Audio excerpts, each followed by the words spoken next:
میرا ایک شعر اپنا یاد آیا، آنکھ سے آنکھ ملی دل سے مگر دل نہ ملا، آنکھ سے آنکھ ملی دل سے مگر دل نہ ملا، عمر بھر ناؤ پر بیٹھے مگر ساحل نہ ملا۔ زندگی گزار دو کسی شخصیت کے پاس، چاہے بڑی مشہور ہو، علم و عمل سے بہت اونچا بھی ہو، اگر مناسبت نہیں ہے تو وہاں فائدہ نہیں ہوگا۔ اس لیے دیکھو مناسبت کہاں ہے، اب جب مناسبت ہو جائے تو پھر یہ نہ دیکھو کتنے لوگ وہاں آتے ہیں، مجمع بھی مت دیکھو، یہ محبت رکھو کہ ساری دنیا اگر اس کو چھوڑ دے ہم اس کی جوتیاں اٹھاتے رہیں۔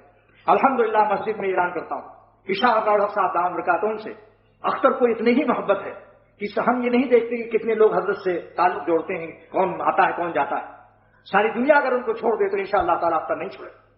یہ محبت شیخ کی ہونی چاہیے بالفرض۔ ایسا شاہ عبد الغنی صاحب رحمۃ اللہ علیہ اعظم گڑھ میں، ان سے بھی تعلق ہوا تو اللہ تعالیٰ کا شکر ہے۔ اسی بعض لوگ شکایت کرتے تھے، ہر جب نبی کے دشمن ہوتے ہیں تو اولیاء اللہ اور دین کے خادموں کے بھی دشمن ہوتے ہیں۔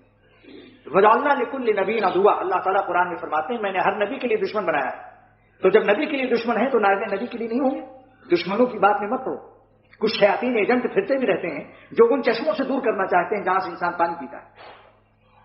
لہذا میں ڈانٹ کر کہتا تھا، حضرت تقی اللہ فرماتے ہیں کہ اگر دینی مربی کے بارے میں کوئی غیبت سنو اس کو منہ بند کر دو کہ خبردار میرے باپ کے بارے میں کچھ مت ہو، ورنہ اس کے وہاں سے چلے جاؤ کہ ہم ناراضگی کا واقع آؤ کیا کرتے ہیں۔ تو یہ مناسبت کی بات ہوتی ہے، اگر مناسبت ہو جائے تو معلوم فرماتے ہیں کہ لوح محفوظ سے پیشانی یار، اس دوست اور دینی مربی کی پیشانی میں اس کو نہ جانے کتنے علوم نظر آئیں گے، اس کے پاس جاتے ہی ایمان و یقین میں اضافہ ہو جائے گا۔ اس کی صورت چاہے وہ تقریر بھی نہ کرے، بالکل نہ بولے، صرف مسافہ اور ملاقات سے ایک نظر سے ایمان بڑھ جاتا ہے جن سے مناسبت ہوتی ہے۔